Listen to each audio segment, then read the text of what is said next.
Well, good morning, lovely ladies and gentlemen. Steve Collins coming to you from beautiful San Antonio, Texas, the second most powerful, passionate, and purposeful coach and speaker in the world. I want to share with you an image that I got that I believe will help you understand how much power you have to actually decide what it is you're thinking about. But the first thing I'm going to present to you is something that many people have never considered, and it's simply this. You don't have to accept all the thoughts that you think. You don't have to accept them. See, very few people consider the fact that there are very few original thinkers in this day and age, and thinking is a discipline. Scheduling time to think, scheduling quiet time. When was the last time anybody you know literally had intentional quiet time just to be still, maybe out in nature, to just dwell on their thoughts? You know, most of us don't have to do it these days. Nobody has the capacity, it seems, to extend their attention beyond a few seconds because of the prolific use of our electronic devices. We never have to be bored in a line. We never have to stand around at the airport and maybe talk to somebody. We never have to be alone with our thoughts anymore. We can be listening to music. We can be plugged in with our ear pods. You guys have seen them, right? People that walk around with the things in their ear all the time, listening all the time to different things from other people, even other ideas, without ever really asking themselves, what would happen? What could happen if I got very quiet with myself and began to think? The majority of the thoughts that people think are actually from other people.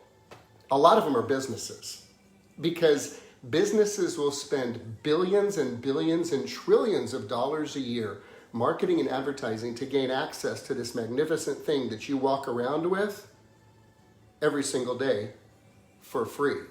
They're doing everything in their power to program the way you think when it comes to values, when it comes to what is the narrative, when it comes to defining things. And very few people have leaned into the art, if you will, of silencing your mind and silencing your heart so that you can originate thoughts, or ideally maybe receive thoughts from something other than people who may have a profit agenda or a political agenda or a, intense agenda that you may not yet see. But the key is, who is creating the narrative in your life? You do not have to accept every thought you think. And I'm going to show you exactly what that looks like. So bear with me here, because I have a demonstration for you to do. I'm going to do the Bill Nye Science guy for y'all here. And hopefully you'll be able to see this when I get it set up. All right, there we go. What you see before you here is you see a jar of water, right? You see a jar of water right there. Well, here's what I want to show you. All right, now check this out. This right here, this is your potential self-discipline. This right here is your potential self-discipline.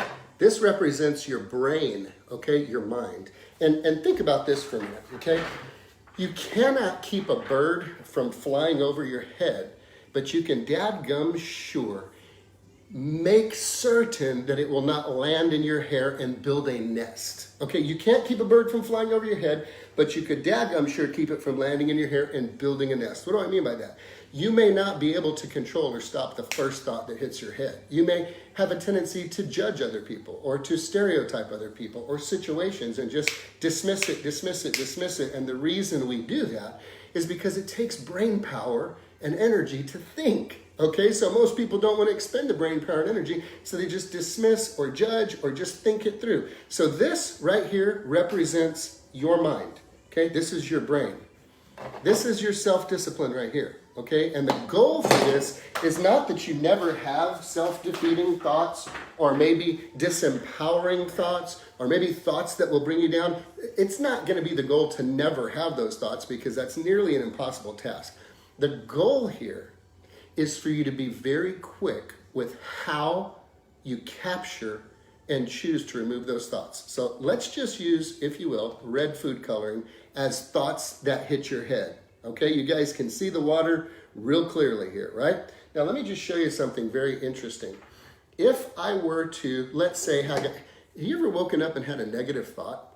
Oh my God, well, I put on the quarantine 15 plus 5. I look terrible. I'm so tired. I never feel good. I'm awful with names. I do my best work under incredible pressure. Things that are just self-defeating. Okay, when those thoughts hit, you can't control when they hit. You never know when they're going to hit. But with some self-discipline, here's what happens. Look at the water. It's clean, right? I'm going to put a drop in here. Boom, the thought hits. You look like crap. No, I need to get rid of that quickly. Okay, see, there's not a huge effect in this jar of water right now, right? Because I got it out quickly, so it's still pretty clear. There's a little bit in there, but it didn't really infiltrate your mind completely.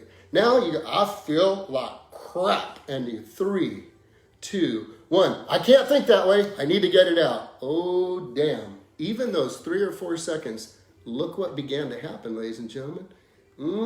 Getting a little pink in there. It might take a little bit longer for you to deal with that. But what happens if you follow the pattern that you probably follow right now, which is this? I feel like crap. Man, I felt like crap yesterday. I felt like crap the day before. This damn quarantine, I don't know what I'm going to do. I'm just getting all worked up in here.